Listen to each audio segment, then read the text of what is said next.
In figure what is given, AB is parallel to CD। जो हमारा AB है वो CD के पैरेलल है दिया है। Where is your AB? ये रहा आपका AB लाइन और ये रहा आपका CD लाइन, ये आपस में पैरेलल हैं बोला। EF is perpendicular to CD, ये आपका जो स्क्वायर बॉक्स दिख रहा है 90 का होता है, तो EF is perpendicular to CD, 90 degree पे कट करेगा। अगर ये 90 है तो उस तरफ भी 90 होगा, ध्यान में रखिएगा, बिकॉज 90 एंड प्लस 90 180 देगा, और तभी हम बोलेंगे कि ये आपका स्ट्रेट लाइन है और जो कि दिया हुआ है। GED equals to 126। Where is GED? GED किस पे बनेगा? E पे बनने वाला है। G और D और बीच में क्या दिख रहा है? E, तो GED एंगल। तो this complete angle is your GED, starting from here to here। ये पूरा एंगल GED है, ध्यान रखिएगा।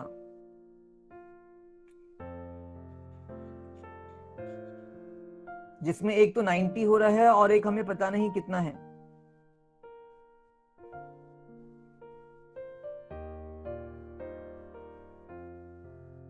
फाइंड AGE, तो लिख लेते हैं what is given to us. AB is parallel to CD and EF is perpendicular to CD. Also, angle GED is equals to 126 degree. What we have to find? We have to find AGE. We have to find GEF and we have to find FGE angles. ये तीन angles हमें निकालने हैं।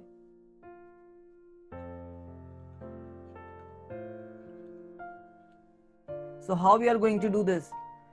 Very easy। अगर मैं बात करूं अपना GED एंगल का, तो ये सम हो रहा है दो एंगल्स का, this angle plus this angle. दो एंगल्स है ना, एक तो ये एंगल आ रहा है इसमें और दूसरा एंगल ये पूरा आ रहा है 90 डिग्री। तो सॉल्यूशन देख रहे हैं यहां पे हम अपना। तो मैं क्या लिख सकता हूं, जो हमारा एंगल GEF है और उसको साथ में अगर ऐड कर दूं FED को, तो कितना आएगा? ये 180 आएगा। Sorry, why 180? It is given to us ना, it is given to us that GEF और FED दोनों मिलकर GED एंगल देंगे। ये तो हमने by looking at the figure हमने ये बता दिया, स्टेटमेंट को हमने लिखा है with the help of the figure. दो एंगल्स का सम हमें कंप्लीट थर्ड एंगल देगा। नाउ GEF अगर हमें निकालना है, अच्छा यहाँ पे हमने GEF निकाल लिया पहले, चलिए कोई नहीं। अगर हमें GEF निकालना है तो बताइए FED कितना है? FED बताइए 90 डिग्री है बच्चे, बिकॉज परपेंडिकुलर था। और GED भी हमें पता है कितना है, 126 है। It is given to us that GED equals to 126 degree. हमें अभी हम सेकेंड पार्ट निकाल रहे हैं इसका, we are doing our second part now. तो GEF कितना आ जाएगा? That is equal to 126 minus 90, तो कितना हो गया? 36। तो एंगल GEF आपने निकाल लिया अपना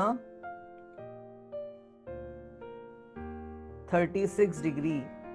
पहला पार्ट यहां पे होता है, एक्चुअली सेकंड पार्ट है। नेक्स्ट हम करने वाले हैं किसके लिए?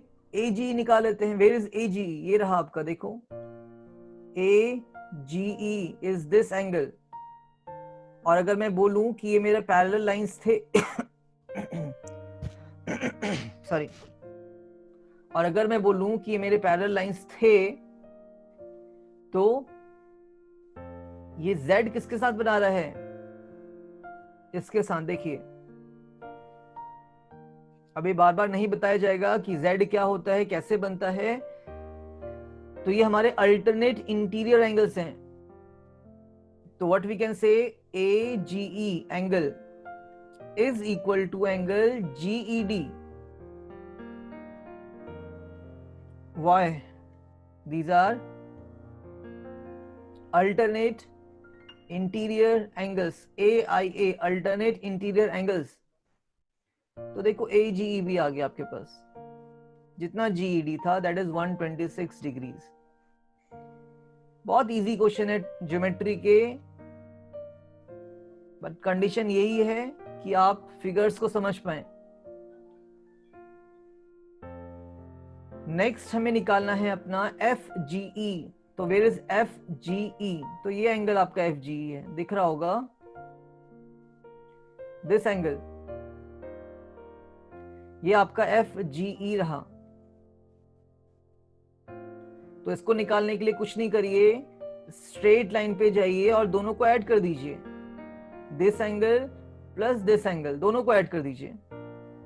सो यहीं पे मैं कर दूंगा AGE एंगल प्लस एंगल जो हमें निकालना है FGE, और दोनों का सम 180 आने वाला है, बिकॉज ये आपके लीनियर पेयर बना रहे हैं, linear pair, so they must be supplementary। so AGE हमें पता है 126, हमें निकालना है FGE। मैं एक ही स्टेप में करूंगा इसको, तो 180 माइनस AGE, और AGE कितना 126 है, तो कितना आ जाएगा, 10 minus 6 is 4 and 7 minus 2 is 5।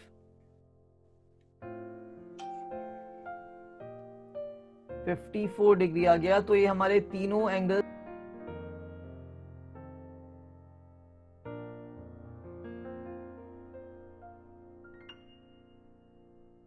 ये भी अच्छा क्वेश्चन है, क्वेश्चन सारे ही अच्छे हैं, है ना। आप बोलेंगे सर हमेशा बोलते हैं सब क्वेश्चन अच्छे हैं। ओके, तो क्वेश्चन नंबर 4 में हमें इन फिगर, है ना, what is that, in figure 6.31 figure दे रखा है आपको, PQ इज parallel to ST। What is given, जो हमारा PQ है ये ST के पैरेलल है। PQR इज गिवन 110, आपको 110 भी दिख रहा होगा, आपको 130 भी दिख रहा है, that is RST। We have to find QRS, ये बीच का एंगल निकालना है। अब देखो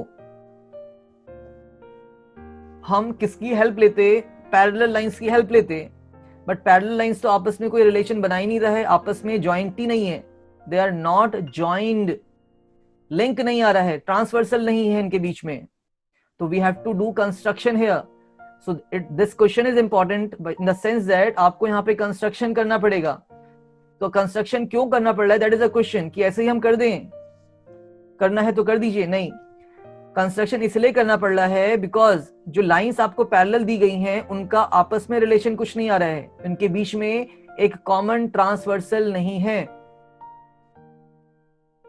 तो क्या कर लेंगे हम, R से एक लाइन ड्रॉ करेंगे, we will draw line from R। मैं लिखते भी चलूंगा साथ में इसको, गिवन लिखते हैं पहले तो, what is given to us, PQ इज पैरेलल टू ST, और दो एंगल्स दे रखे हैं आपको, PQR is given 110।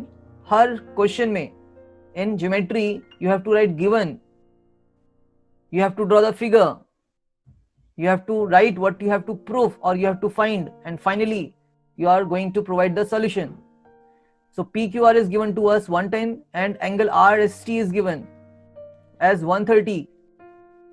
What you have to do, you have to find an angle, and that angle is QRS.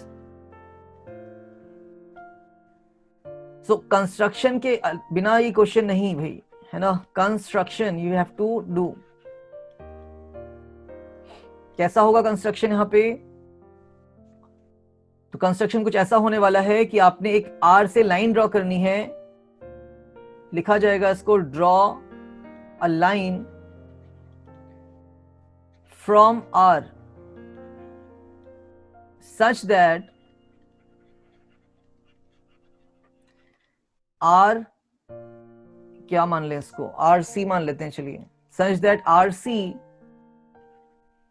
Is parallel to any of the given lines. किसी भी एक line के लिख लो, चाहे आप PQ के कर लो, चाहे आप ST के कर लो, तो यहां पे मैं ST के कर रहा हूं। such that RC is parallel to ST. Clear था? तो ये हमारा कंस्ट्रक्शन है। इसका फायदा क्या हुआ, सॉल्यूशन करते हैं, देखते हैं। इसका फायदा ये हुआ कि आपको गिवन क्या था, since you can write PQ was parallel to ST, PQ तो ST के पैरेलल था ही। This line is PQ which was parallel to ST। और आपने क्या कर दिया, आपने RC एक लाइन ड्रॉ करी है जो पैरेलल है ST के, तो ये तीनों लाइंस आपस में पैरेलल हो जाती हैं। तो PQ was parallel to ST, it was given since लिखा है, and by construction हमने क्या बनाया, हमने बनाया है RC parallel to ST। तो देखो दोनों में ही ST आ रहा है, तो it implies that PQ parallel to ST and RC parallel to ST, तो ST parallel to RC लिख सकते हैं। तो तीनों लाइंस आपस में पैरेलल हैं। The three lines are parallel to one another. Okay, now interior angles on the same side of transversal क्या होते हैं, सप्लीमेंट्री। इनको हम को इंटीरियर एंगल्स भी बोलते हैं। तो आप पहले क्या निकालने वाले हो, यहाँ पे SRC को निकाल दीजिए या CRS को निकाल दीजिए। तो हम क्या बोलेंगे, एंगल CRS प्लस 130 डिग्री, जो आपको दिख रहा है यहाँ पे गिवन एंगल 130, दिस एंगल, इस एंगल और इस एंगल का सम 180 होगा भाई, no doubt about that. Why? Because these are co interior angles and co interior angles are supplementary. और हमारा पैरेलल लाइन भी दिखाना पड़ेगा, ST पैरेलल टू RC। ठीक है, हमने दोनों चीज बता दी, को इंटीरियर एंगल्स भी हैं और लाइंस पैरेलल भी हैं, तो हमारे एंगल सप्लीमेंट्री होंगे।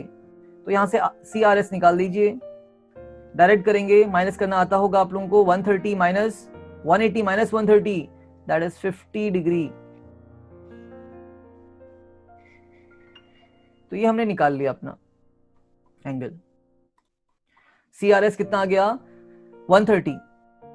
अब कहानी क्या हो रही है,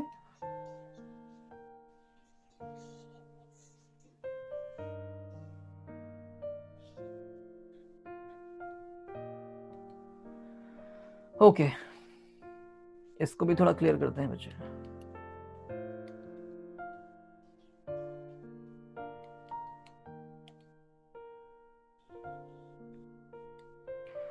अब देखिए क्या हो रहा है, हमारा ये लाइन इसके पैरेलल है और बीच में आपको ट्रांसवर्सल दिख रहा होगा, that is the transversal. Clear? तो ये एंगल और ये एंगल आपके कौन से होते हैं, अल्टरनेट इंटीरियर एंगल। Z बनाएगा, ज्यादा यहां पे हो गया है लाइनिंग्स। क्या बनने वाला है ये, अल्टरनेट इंटीरियर एंगल्स। देखते हैं, ये ट्रांसवर्सल रही, तो ये पूरा एंगल बोलते हैं इसको हम angle PQR is equal to angle QRC. Why? Because these are your alternate interior angles as lines PQ is parallel to RC. अब PQR तो हमें पता है 110 डिग्री हो रहा है, और QRC कितना होगा, देखो दो एंगल्स का सम होगा ये, दिस एंगल एंड दिस। जो QRC है उसमें दो एंगल्स आ रहे हैं, एक तो आ रहा है आपका QRS जो आपको निकालना था, और दूसरा आ रहा है आपका CRS। इन दोनों को लिखेंगे QRC की जगह। दो एंगल हैं, एक तो QRS बन रहा है इसमें और दूसरा एंगल बन रहा है CRS। QRS तो आपको निकालना है, you can't find it directly. तो CRS कितना है, 50 डिग्री। तो हमारा QRS कितना हो जाएगा, 110 minus 50, that is 60 degree, that is 60 degree. So यहां पे हमारे दो आंसर्स आए हैं। पहला हमने इंटरमीडिएट आंसर निकाला है CRS, और उसका हेल्प लेके हमने अपना QRS निकाला है। तो स्टेप्स को ऐसे ही ध्यान में रखा जाएगा कि पहले किसको निकालना है आपने। हमें चाहिए था ये एंगल, बीच वाला एंगल चाहिए था, तो इसके लिए हमारा अल्टरनेट तो बन रहा था, लेकिन अल्टरनेट में हमारे पास ना तो ये एंगल पता है ना तो ये एंगल पता है। तो हमने पहले इस एंगल को निकाल लिया with the help of this 130, क्योंकि ये आपके को इंटीरियर एंगल्स बनते। सप्लीमेंट्री करते, दोनों का सम 180 आना चाहिए था, तो ये एंगल कितना हो गया, 50 हो गया।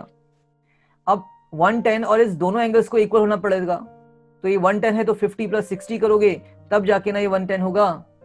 So that is how you are going to solve your question number 4th.